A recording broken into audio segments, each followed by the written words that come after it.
तो फ्रेंड्स, उम्मीद है आपने यह पढ़ा होगा। चलिए इस सब्जेक्ट से संबंधित सारे प्रश्नों को हल करते हैं।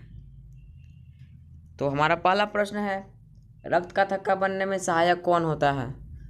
तो इसका जो सही आंसर हो जाएगा वो आपको बताना है कि रक्त का थक्का बनने में कौन सहायक होता है। इसका सही आंसर ऑप्शन नंबर सी यानी कि रक्त बिंबाणु। इसको हम प्लेटलेट्स भी बोलते हैं, रक्त बिंबाणु। Option number C is correct answer. Next हमारा, पाचन क्रिया पूर्ण कहाँ होती है? पाचन क्रिया पूरी कहाँ होती है? तो इसका सही आंसर हो जाएगा ऑप्शन नंबर बी, बड़ी आंत में। बड़ी आंत में पाचन क्रिया पूर्ण होती है। छोटी आंत में होता है आपका जो भी भोजन है वो उधर पच कर आता है और उसमें छोटी आंत में दीर्घरोम पाए जाते हैं। वो दीर्घरोम भोजन के रस को खींच लेते हैं, अवशोषित कर लेते हैं। अग्नाशय से एक रस स्रावित होता है जो क्षारीय होता है। आपको पता होगा कि आमाशय में अम्लीय भोजन अम्लीय हो जाता है आमाशय में, लेकिन अग्नाशय से एक रस स्रावित होता है जो छोटी आंत में आता है और छोटी आंत में भोजन उदासीन हो जाता है। और ग्रास नली में तो नली है, तो इससे भोजन मतलब मुख से आमाशय में आता है। चलिए आगे बढ़ते हैं। हमारा नेक्स्ट है, छोटी आंत की दीवार में पाई जाने वाली ग्रंथियों के स्राव को क्या कहते हैं? छोटी आंत में पाई जाने वाली ग्रंथियों के स्राव को क्या कहते हैं?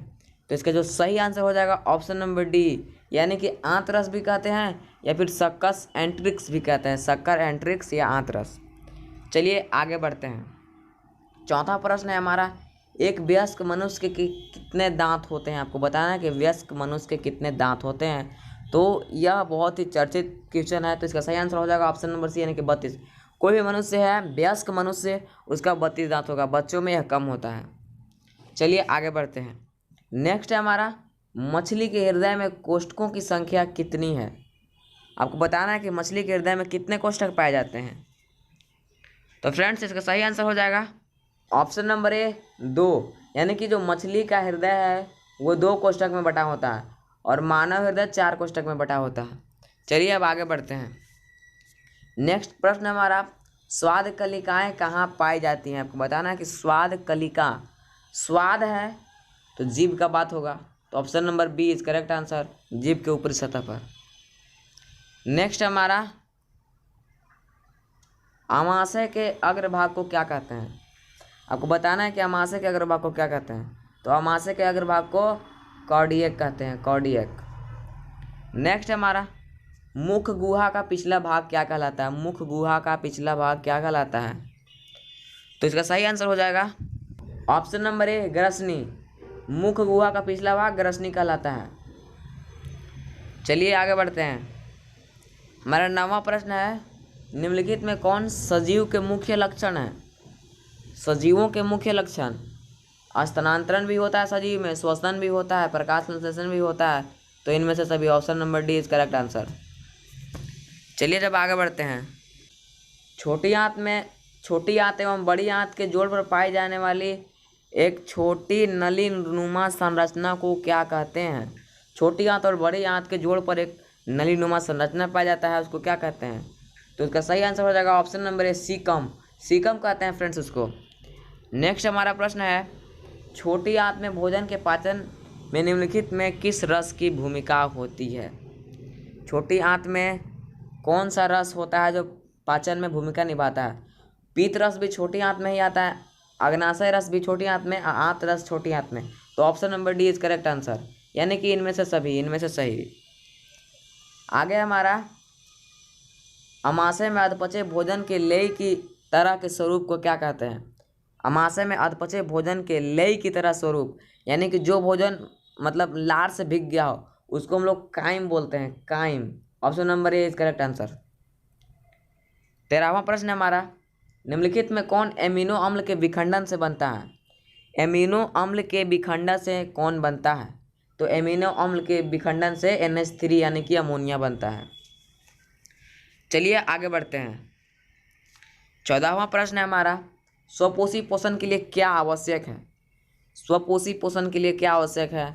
क्लोरोफिल आवश्यक है, सूर्य का प्रकाश आवश्यक है, जल एवं CO2 या फिर सभी? तो इनमें से सभी चीज़ आवश्यक है स्वपोषी पोषण के लिए। नेक्स्ट है हमारा चाइल्ड का अवशोषण होता है। चाइल्ड का अवशोषण कहाँ होता है? तो इसका सही आंसर हो जाएगा ऑप्शन नंबर ए, इलियम में। चाइल्ड का अवशोषण इलियम में होता है। नेक्स्ट है हमारा मनुष्य के आहार नाल की कौन सी संरचना अवशेषी अंग है? आपको बताना है कि मनुष्य के आहार नाल की कौन सी संरचना अवशेषी अंग है। तो इसका सही आंसर हो जाएगा option number B, appendix. Appendix जो है वो मनुष्य के आहार नाल की अवशेषी संरचना है या अवशेषी अंग है। चलिए आगे बढ़ते हैं। हमारा आगे है दंत अस्थि क्षय का क्या कारण है? मीठी चीज़ का खाना, बैक्टीरिया द्वारा अम्ल निर्माण, दांतों की सफाई न करना, या इनमें से सभी। तो अगर आप मीठा चीज़ खाते हैं तो बैक्टीरिया द्वारा अम्ल बन जाएगा। अगर दांत सफाई नहीं करते हैं फिर भी अम्ल बनेगा। तीनों में से सही, यानी कि option number D is correct answer. चलिए आगे बढ़ते हैं। डेंटाइन के ऊपर दांतों की सुरक्षा हेतु पाई जाने वाली कठोर परत को क्या कहते हैं? ऑप्शन नंबर ए, इनामेल। इनामेल कहते हैं। नेक्स्ट हमारा पैरामीशियम में भोजन का अंतर्ग्रहण किसके द्वारा होता है? तो पैरामीशियम में भोजन का अंतर्ग्रहण सीलिया द्वारा होता है। यह बीबीआई क्वेश्चन है। सीलिया द्वारा पैरामीशियम में भोजन का अंतर्ग्रहण होता है। अगला हमारा प्रकाश संश्लेषी इकाई है। प्रकाश संश्लेषी इकाई है, इसमें से कौन सा है जो प्रकाश संश्लेषी इकाई है? तो इसका सही आंसर हो जाएगा क्लोरोफिल। प्रकाश संश्लेषी इकाई क्लोरोफिल है। आगे बढ़ते हैं। प्रकाश संश्लेषण प्रक्रिया का मुख्य उपोत्पाद क्या है? प्रकाश संश्लेषण प्रक्रिया का मुख्य उपोत्पाद क्या है? ऑक्सीजन मुख्य उत्पाद होता है। चलिए आगे बढ़ते हैं। पैरामीशियम में पाई जाने वाली पोषण की विधि को क्या कहते हैं? पैरामीशियम में कैसी विधि, पोषण की विधि पाई जाती है? तो इसका सही आंसर प्राणी सम, ऑप्शन नंबर डी। चलिए आगे बढ़ते हैं। निम्नलिखित में से किसे प्रकाश संश्लेषी अंगक कहते हैं? आपको बताना है कि प्रकाश संश्लेषी अंगक कौन है। तो अंगक पूछ रहा है तो हरित लवक हो जाएगा। यहाँ पे ये नहीं होगा, इसमें हो जाएगा हरित लवक। प्रश्न हमारा मनुष्य के मुख गुहा में कितने जोड़े लाल ग्रंथियाँ पाई जाती हैं?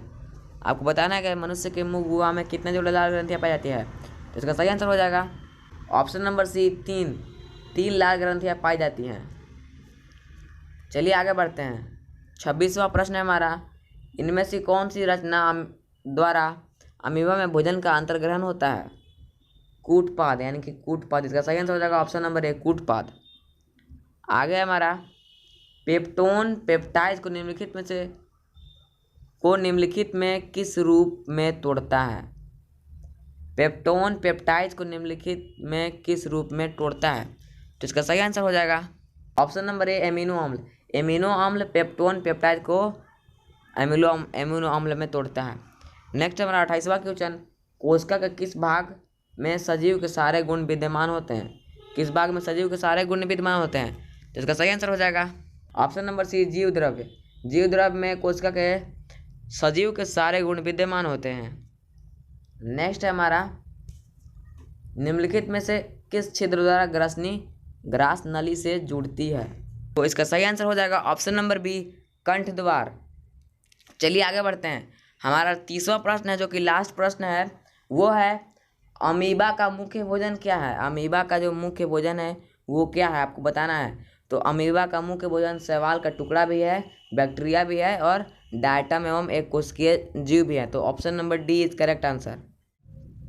तो फ्रेंड्स, उम्मीद है कि आपको यह बहुत ही अच्छा लगा होगा। अगर वीडियो अच्छा लगे तो लाइक करें, हमारे चैनल को सब्सक्राइब करें, क्योंकि ऐसे ही वीडियोज आते रहते हैं। तो चलिए मिलते हैं किसी नए वीडियो में किसी नए टॉपिक के साथ। तब तक धन्यवाद।